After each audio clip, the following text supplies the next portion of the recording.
right into Eddie, Lynn, and John Wood. All three are on the call. They're in separate locations. So what I'll do is when you raise your hand, ask your question, give me just a second to spotlight that person so that we can get them on camera here and everyone can see and get their responses. So if you've got questions for Eddie, Lynn, or John, by all means, raise your hand. And we'll have these guys for the next 15 or 20 minutes. John, I see that you're doing your Ryan Priest. Ryan Priest earlier this morning, he was in his vehicle. We could see all the traffic and stuff going by. So obviously, you know, these Zoom calls, you can be mobile. So this is good. Is it my turn? Yeah. So I just had my monthly meeting with Lionel. It got to the point about 2 years ago that I was fighting with him so much, and it was all my fault, but we weren't really seeing each other in person. A lot of this stuff was on emails, and I was pretty ugly looking back. So at some point, John Strizzi suggested maybe we meet in person for lunch. And ever since then, it's worked really, really well. So I just now left, but Nice. We approved the 100-win car, which I thought was awesome. And so it was a trip well worth it, but that's why I'm in the car. Very good. All right, we're going to kick it off. We're going to give you Bob Pockris here to get us started. Go ahead, Bob. Yeah, this is for Len. I'm curious if you can tell me, what do you remember most about wins at Bowman Gray and what made those special? Well, I was about 5 years old, 6 years old when Daddy was winning there. Eddie would have a better answer on it, but I remember where we used to sit in the grandstand was on the back stretch near that little spotter stand, a little bit towards turn 3, down about 4 rows. And so, you know, I don't remember watching Daddy, but I remember watching a Sonny Hutchins in a modified that we had. It didn't do very well up there, but Eddie would have a better answer on that. Eddie, if you can answer, please. Thank you. Yeah, I would have been 8 years old when my dad raced there in 1960. He won a championship there. In that 37 flatback coach, which is, we refer to it as a backseater, which is what the paint scheme this weekend it kind of represents. But yeah, we sat in the same place, and I watched the program last night on Fox, and I think it was Chocolate and Burt Myers were talking about where their families sit. We were the same way, and sat at the same. You know, there was probably a dozen people that went every Saturday night, and you sit at the same place. You go get French fries with vinegar on them. We couldn't have peanuts. I wanted some, but they wouldn't let you. Could do the peanut thing. But you know, Bowman Gray is really special to me.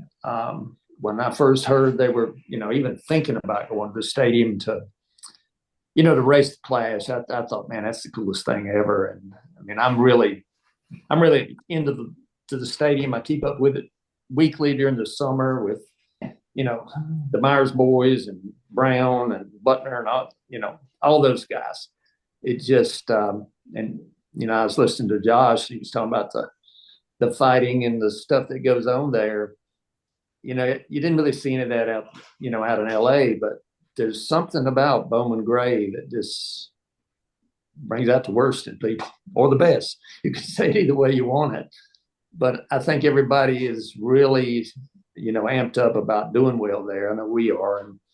And everyone I've talked to and been around is really looking forward to it. So, yeah, it's just, I have nothing but good memories about Bowman Gray Stadium. Any idea if you ever bought popcorn or peanuts from Richard Childress when he was selling them as a kid? Probably did, because he was selling peanuts and, you know, popcorn in the time frame that my dad was there. So, in the early 60s, late 50s probably too. We probably did. I mean, I didn't know Richard until later, you know, because he raced, you know, Cup car, Grand National Cup cars. And I've known him for a long, long time, but, you know, that's really cool that he started there. You know, you just look at the people that's gone through Bowman Gray Stadium, and there's so many Hall of Famers, and you just, if you just go beyond the drivers, you look at the France family and the Hawkins family and how all that, how important it was to them. In the 60s, it was just almost the center of what was going on in NASCAR. And, the whole hot dog thing with Pulliams, and, my family was a part of that too. There was places when you would come home from the racetrack on Saturday. I can remember sitting in my dad's pickup truck, which they towed the cars on the ground, they had tow bars. They didn't have trailers back then. But I remember, towing the car, riding in the pickup truck, waiting for him to go to the pay window, which was on the backside of, what is now the field house, that big white building there then. But it's still the same. And that was just the coolest thing ever, and I am really looking forward to it. Thank you. All right, let's go to Jenna. Go ahead, Jenna. Thank you. Eddie, I got two questions for you following up on what you said to Bob.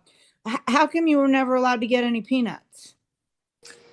Peanuts were, I wouldn't eat a peanut now at a racetrack. They were bad luck. Now, why they were bad luck, I don't know the correct answer. There was, the only answer I've ever really heard anybody, my dad or Leonard, or the answer would have been that somebody crashed somewhere. It wasn't Bowman Gray, but it was somewhere. And the car was turned over, and in the roof, there was peanut shells. Somebody been eating peanut peanuts with the shell in the car. And from that day on, it was considered bad luck, just as the number 13 was, but that's kind of gone away. And green was really bad. And our family, $50 bills are bad. It's just, everybody's got their thing, but the peanut thing seems to be pretty consistent. You could, ask Chocolate or Bert, any of those guys that, race, their families raced there as, when you were kids. And it was just a no-no. But I remember the little bags of peanuts. They still sell them like that today. The guys over at the Peanut House in Winston-Salem, I think they've sold peanuts over there at the stadium for years, forever. And they had these little bags, and it's like, man, you wanted one so bad, you couldn't get it. They wouldn't let you have it. and then you also said that Bowman Gray brings out the worst in people. Why is that? I'm not. Well, I also said it brings out the best. Okay, fair enough. So you're gonna, everybody I think is gonna try their hardest, and if that's not, if that doesn't really work out, then maybe the worst is gonna come out. What I mean is how competitive everybody will be, and the modified race, on Saturday. I'm looking forward to that just as much as our race, because I think it's going to bring out the best and the worst in everyone, and our race will too. Somebody asked, one of you guys asked Josh about how much preparation and how much, I kind of call it want to, that people want for this race. To me, every race is a big race. That's something that when John was racing go-karts, we were going to go race somewhere, and then we weren't or something, but there was an argument about it. And I said, that's just a little race. That's not important. And he said, every race is important. And I kind of live by that. Thank you. All right. Thanks, Jenna. Let's go to Nate Ryan. Hello, Nate. Hey, Dan. Thanks.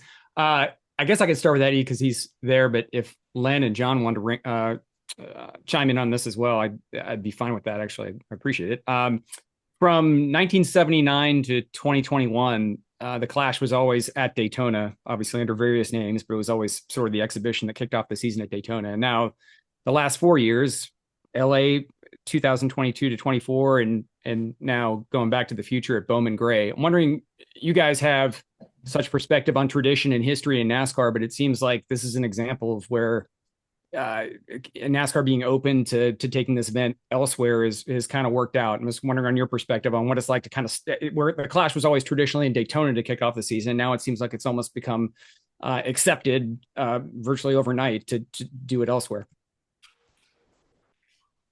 Go ahead, Eddie.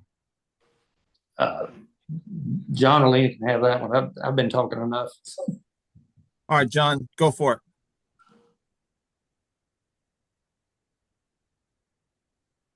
I think it's a welcome change. Speedway racing seems to be the best when there's a full field. And rarely did we see more than half the field for the Clash. And those races historically seem to be a little bit maybe less interesting. And so taking it to the shortest of short tracks, experimenting with the LA Coliseum, I think it showed that garnered more interest than what had been happening.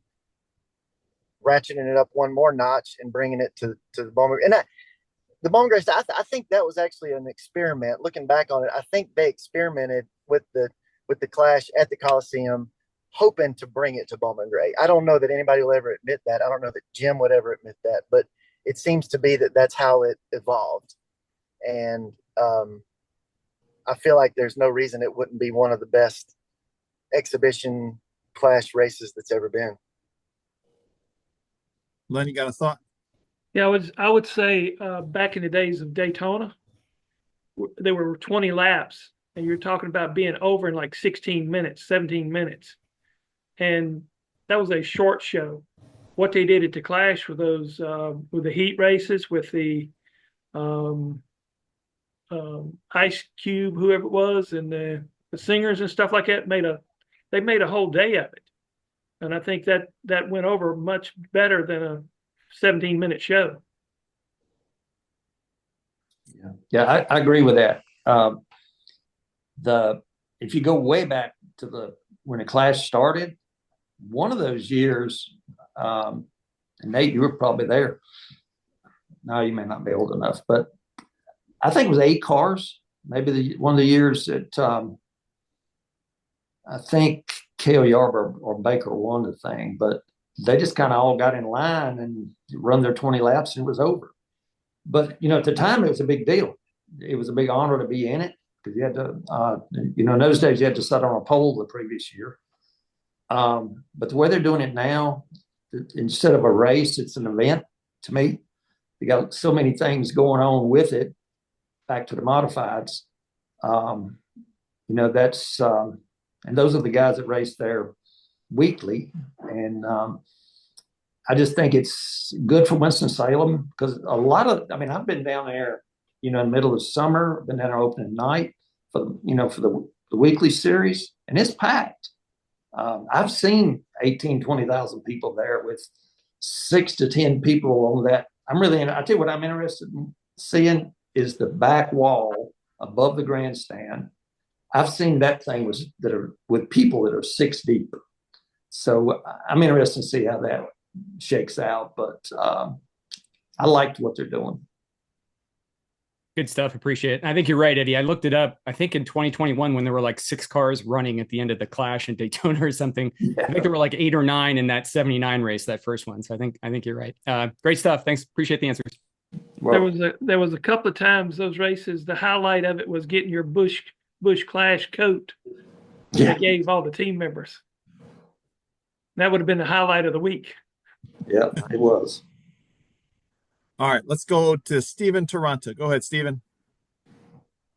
This will be a question for John. John, you took over as president of Wood Brothers Racing midway through last season, and so you had basically half of the regular season and then the whole playoffs to start implementing your vision and your ideas for where you wanted the team to go.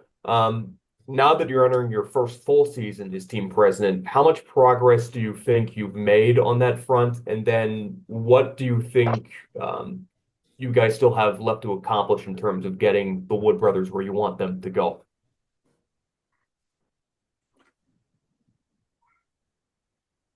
I think for years, and years, I always felt like I could do it better. I was smarter. I could, make whatever changes that needed to be made, that they would always work. And looking back on that, these two didn't succeed for 50 years of the 75 years we've been in business by making stupid decisions. And I don't think that there's really anything that I've done. In fact, I know there's not anything that I've done that's changed anything in a meaningful way. I just try to do what is right. And 99% of the time, that's not opposing their vision and what they think would be right. I think you're seeing a shift in the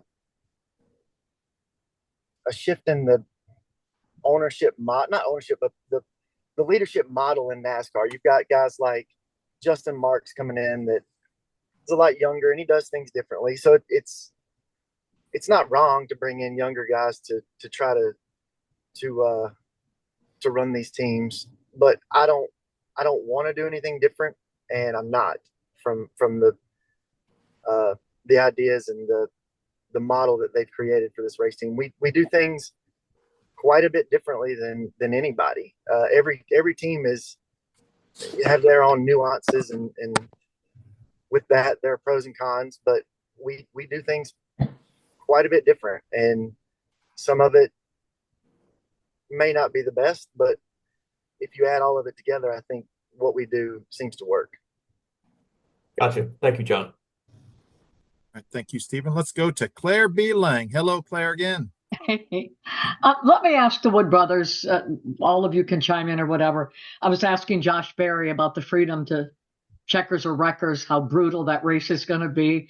And, teams that say that this race is, all racers want to win, but to some, maybe a bigger deal than others. It's a real big deal for Josh Berry and you guys. Obviously, he's new to your team. So talk about that, and also about the freedom to just, get as aggressive as possible, need be.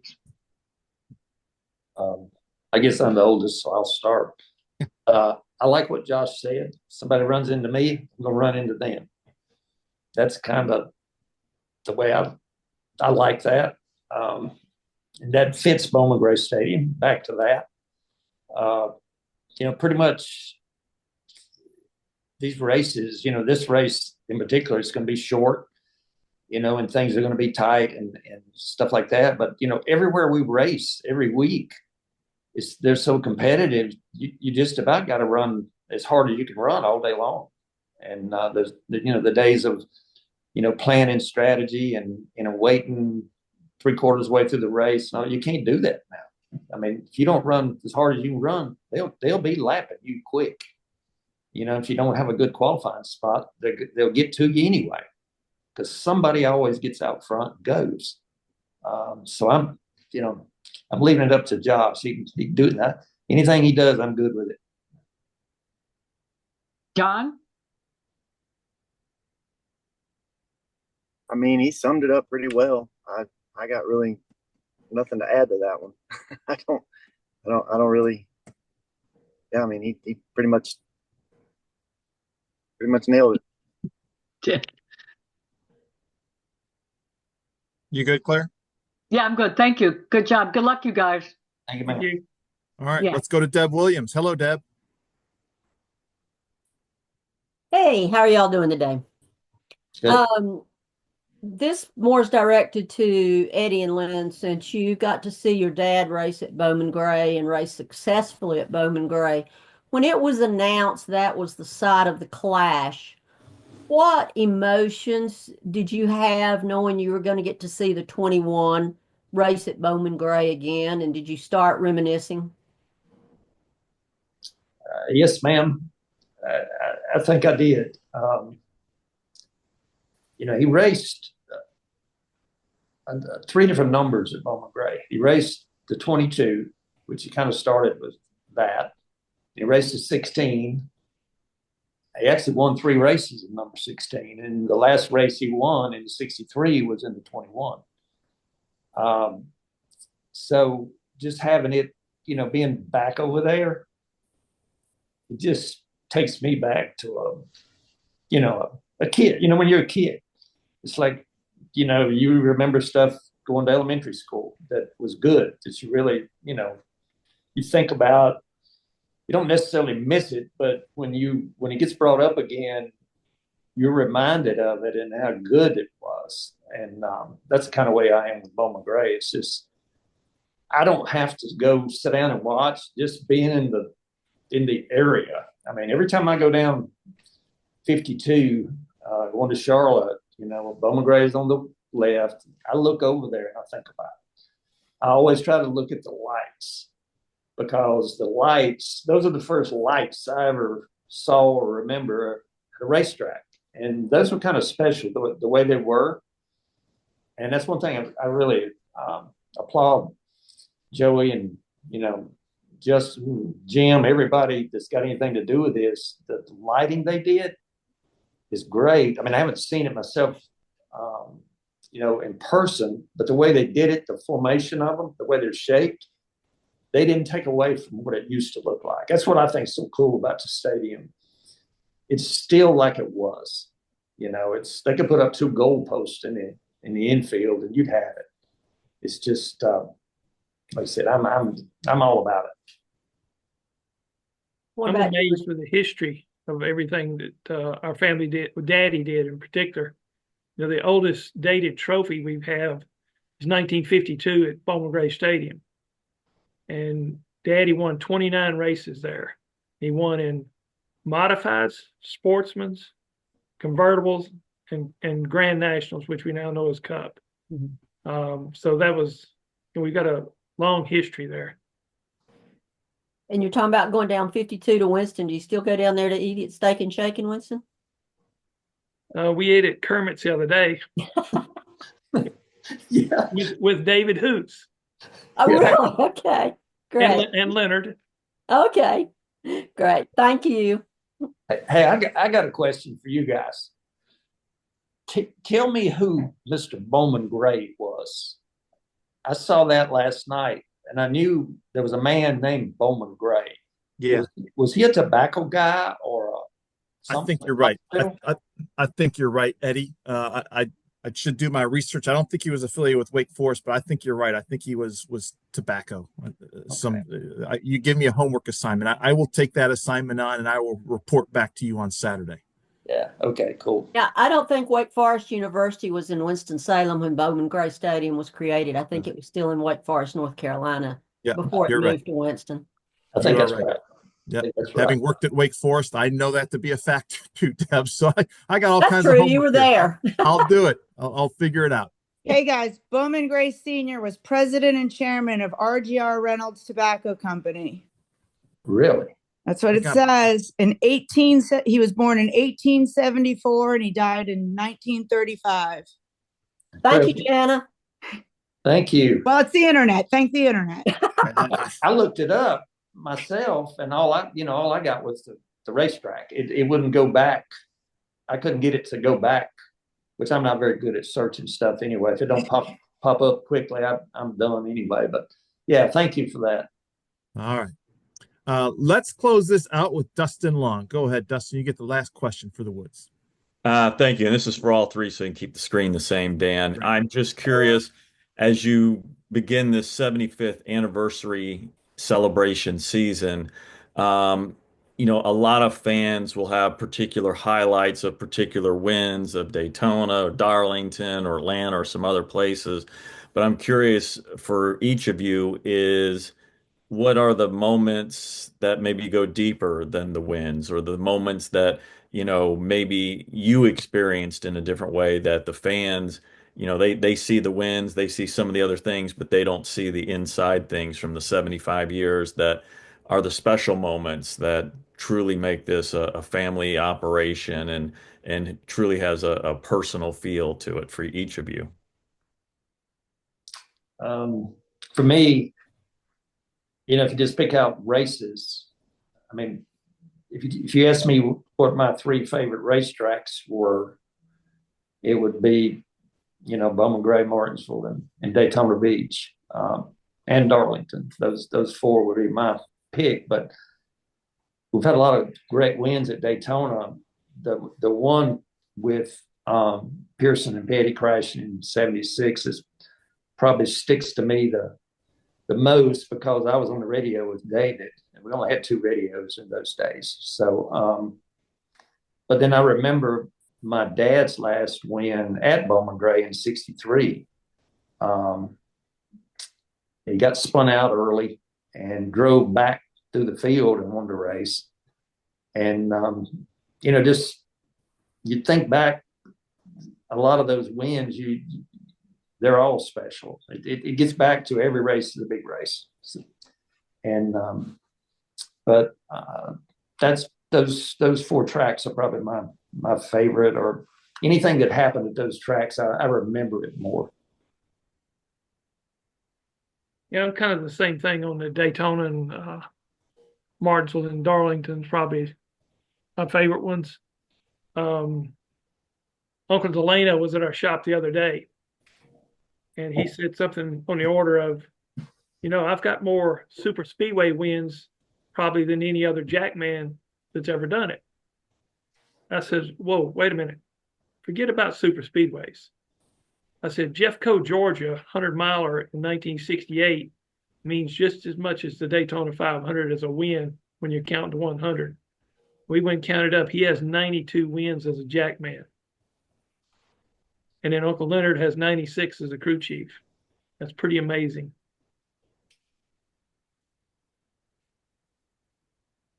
John, you got anything? You good? I mean, it's cliche to say, but this most recent win would be the one that sticks out to me the most, and it's for a couple of reasons. All three others in recent era, I didn't really have a role in those. I didn't really have a place. It felt like I was just there, and this one, it's on the heels of the change in our structure that we had talked about a few minutes ago. But being at that race and it unfolding the way it did, it was more of a feeling of belonging and like I contributed. And then to having my youngest son there, which was just a total freak occurrence because he only goes to 3 or 4 a year, that probably made it the most memorable in and of itself, because it was just such a neat thing for him to experience that doesn't happen. It's just not something that we get to do. And so all that stuff happening all at once, it was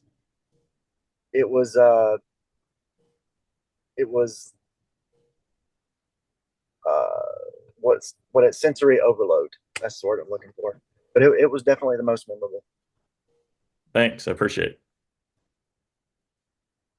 Well, guys, you never disappoint. I know whenever we bring you on here, you guys always got great stories and great insight to whatever is coming up on the schedule. So thanks for taking the time to join us today. I look forward to a great weekend at Bowman Gray Stadium, and we'll have you on again soon. Thanks, guys. Thank you.